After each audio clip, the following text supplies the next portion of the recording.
Bueno, dentro de los componentes pasivos hemos visto la resistencia y hemos visto la bobina. Y nos queda ver el condensador.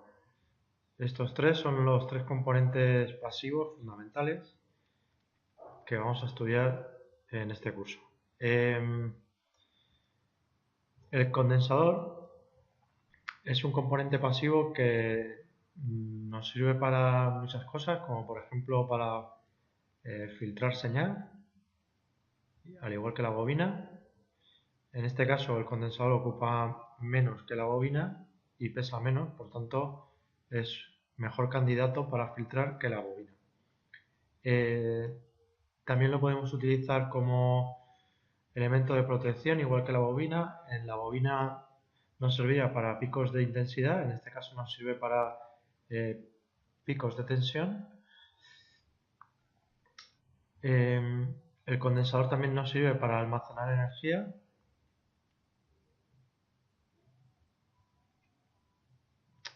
El problema que tiene el condensador es que la densidad de energía que almacena es muy poca en comparación con una batería. Tiene una potencia específica, es decir, puede suministrar la energía muy rápidamente, pero no puede almacenar mucha cantidad de energía. Para eso tendríamos los supercondensadores. Otra función que tiene el condensador es, por ejemplo, para eliminar la señal continua, eliminar corriente continua. Un condensador, cuando lo conectamos a una fuente de alimentación en corriente continua, a una pila, se va a comportar como si fuese un circuito abierto. Entonces nos sirve para eliminar cualquier tipo de señal de continua que tengamos, por ejemplo, el ruido. Bueno, el símbolo del condensador es muy parecido al de la batería. Es dos líneas paralelas con la misma longitud. Su símbolo es C. Esta sería la diferencia con la batería, ¿vale? La polaridad del condensador va a depender de cómo conectemos la batería al condensador, y hay un tipo de condensador que es obligado o que tiene una obligada polaridad. En ese caso tendríamos que dibujar, o vendría dibujado siempre, cómo está polarizado el condensador. La unidad del condensador es la capacidad, y esta capacidad se mide en faradios.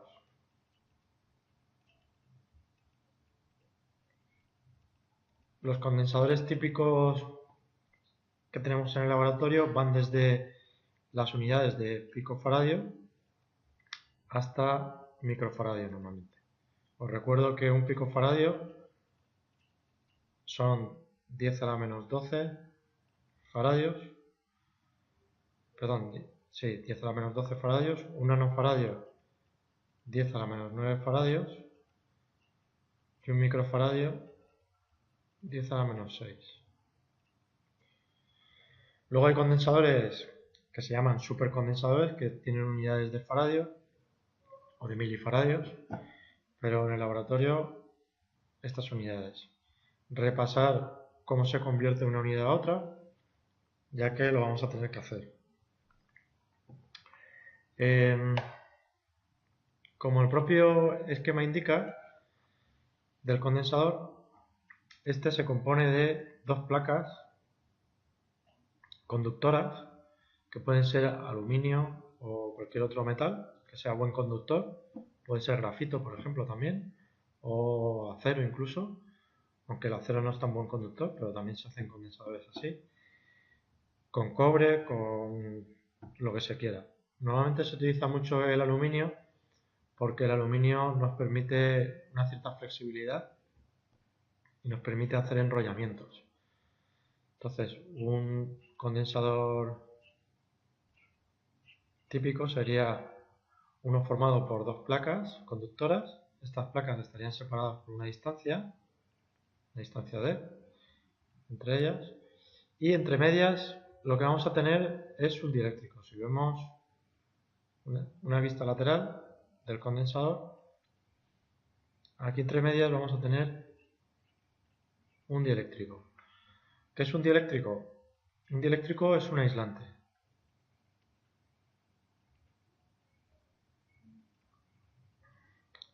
Es un aislante, pero que tiene unas propiedades distintas a cualquier otro tipo de aislante. Vamos a poner que es más o menos un aislante, porque un aislante es aquel que por definición no conduce corriente, debido a que la banda de conducción y la banda de valencia tienen una separación muy grande. El dieléctrico tiene esta misma separación, pero la diferencia es que las moléculas que lo contienen son capaces de rotar según la polaridad que nosotros pongamos. Es decir, si yo tengo un condensador así y lo polarizo de esta manera, positivo aquí, negativo aquí, las moléculas que yo tenga aquí, si estas moléculas tenían negativo y positivo, al polarizar negativo y positivo aquí, va a haber repulsión y esta molécula va a rotar y va a quedar de esta manera, ¿vale? Así voy a tener más atracción de cargas negativas en esta placa y de cargas positivas en esta placa. Si no tuviese esta capacidad de rotación, ciertas cargas tendrían repulsión y serían expulsadas de la placa, con lo que no sería capaz de almacenar tanta carga eléctrica como es capaz de almacenar con un dieléctrico. Bueno, los dieléctricos hay de varios tipos, hay de estado sólido, en estado líquido. En estado sólido suelen ser de plástico, de poliéster, plástico o cerámicos. Y los de estado líquido pueden ser orgánicos, o sea, moléculas orgánicas, líquidos orgánicos, o líquidos iónicos. La diferencia es que los orgánicos, que son los más típicos, comercialmente hablando, están formados por moléculas orgánicas y los iónicos están formados por iones. O sea, no forman moléculas, sino que, bueno, forman moléculas, pero esas moléculas están cargadas o positiva o negativamente. Y los orgánicos, esas moléculas tienen carga neutra. Bueno, la capacidad del condensador se puede obtener de dos maneras, o bien con Q partido por V, o bien con epsilon por superficie partido distancia, donde Q es la carga que se ha almacenado, V es el voltaje, y aquí epsilon es la permitividad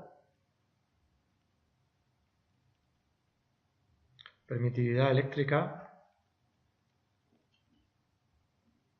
del dieléctrico.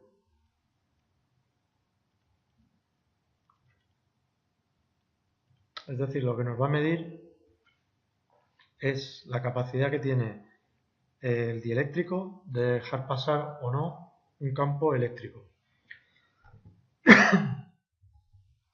Las unidades de la permitividad serían faradios partido por metro. Faradios por metro. Esa sería la superficie o el área de cada una de las placas, se mide en metros cuadrados. Y luego la distancia, que es de la separación entre placas. separación que se mide en metros. Entonces, ¿qué nos dicen ambas fórmulas? Pues para empezar, en esta de aquí, que a medida que aumento la superficie o el área, aumento la capacidad. Y que si disminuyo la distancia entre placas, aumento la capacidad. Cuanto más junto esté, mayor capacidad. Cuanto más grande sea, mayor capacidad. Entonces lo que se suele hacer para aumentar la superficie es hacer un enrollamiento. Por ejemplo, coger una placa conductora, por ejemplo aluminio, y enrollarla, de tal manera que nos quede como una especie de cilindro. Ese cilindro suele estar formado por condensadores electrolíticos. Condensadores electrolíticos son aquellos que tienen como dieléctrico un orgánico. Y son estos que veis aquí. Tienen esta forma de cilindro. Si lo abrimos, ya os lo enseñaré en el laboratorio, si lo abrimos y lo sacamos, vemos que está compuesto de un enrollamiento de una placa conductora que es aluminio, rodeada de un líquido que es un líquido orgánico, y la separación entre placas y entre el líquido orgánico está dada por papel, por celulosa. Eso es muy típico también.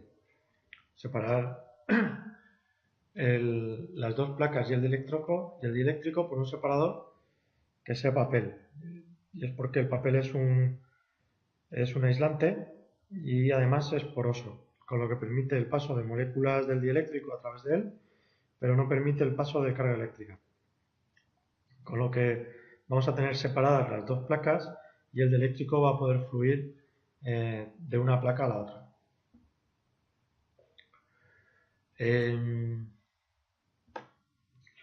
Bueno, cuando asociamos condensadores en serie o en paralelo, si asociamos en serie, por ejemplo C1 y C2, y queremos hallar el C total, podemos utilizar las dos fórmulas, bueno, la fórmula que hemos visto anteriormente, esta de aquí, con esta y utilizando las leyes que hemos visto hasta ahora, las leyes de Kirchhoff, vamos a poder hallar cuál va a ser la capacidad total. Bueno, pues aplicando leyes de Kirchhoff, voy a tener que el voltaje, bueno, la intensidad en C1 y la intensidad en C2 es igual a la intensidad total, ya que estamos en un circuito en serie. Por tanto, el voltaje en C1, voltaje en C total, es igual al voltaje en C1 más el voltaje en C2. Si aplicamos la fórmula de C igual a Q partido por V y despejamos de aquí V, tenemos que V es Q partido por C. Si lo introducimos aquí, vamos a obtener que Q total partido por C total es igual a Q de C1 partido por C1 más Q de C2 partido por C2.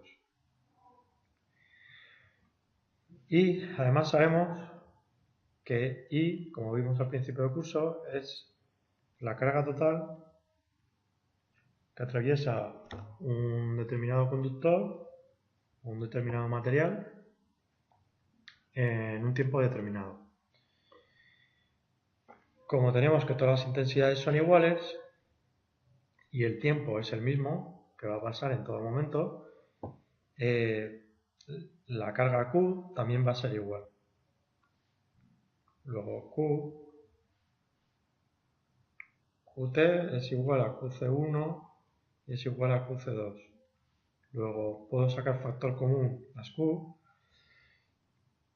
La Qc1 y la Qc2, como son iguales, las puedo sacar factor común y se me van a ir con la Q total. Por tanto, las puedo eliminar y me va a quedar que en serie los condensadores son la suma de las inversas de sus capacidades. Por tanto, si yo pongo en serie un condensador, lo que voy a hacer es disminuir la capacidad. Os dejo como actividad que resolváis de la misma manera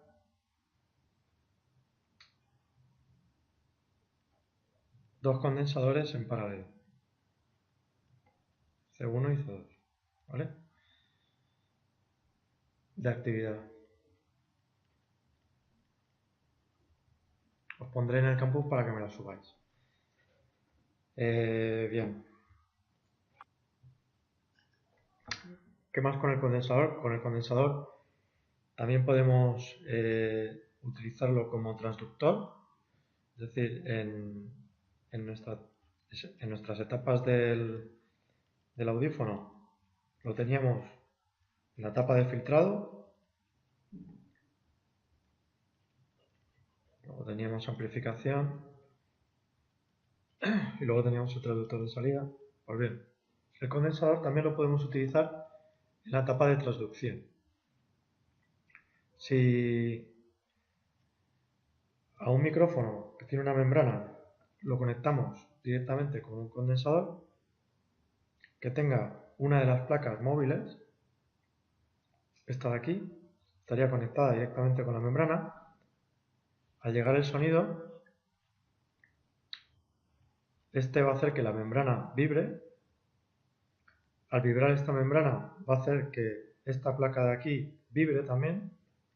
Y al vibrar, la distancia entre placas va a variar. Y como hemos visto, la capacidad depende de la distancia. Como la capacidad depende de la distancia, si yo modifico la capacidad modifico la distancia con una frecuencia que es la del sonido, voy a tener una capacidad que va a tener la frecuencia del sonido. Si yo tengo una capacidad con la frecuencia del sonido, voy a tener un voltaje con la frecuencia del sonido. Por tanto, aquí lo que voy a obtener es una intensidad también que va a tener la frecuencia del sonido, como obtenida también con la bobina. A partir de aquí pasaría a una etapa amplificadora y ya esta etapa de filtrado, etc. Bueno, el único problema es que estas variaciones son muy pequeñas y por tanto voy a obtener unos voltajes muy pequeños. Entonces voy a tener que poner un amplificador o un transistor a continuación del condensador. Es decir, voy a tener que poner una etapa preamplificadora a la etapa amplificadora. Aunque eso se hace siempre, lo de poner la etapa preamplificadora, en este caso voy a tener que poner otra más junto con el condensador, ya que la señal es muy débil. Entonces, nuestro micrófono va a necesitar de esa etapa preamplificadora en el mismo micrófono, ¿vale? Ventaja, que no va a pesar tanto y no va a ocupar tanto espacio como la bobina y el imán. Desventaja, que voy a necesitar un amplificador y por tanto voy a introducir más ruido y la calidad de mi señal va a ser menor que la de la bobina con el imán.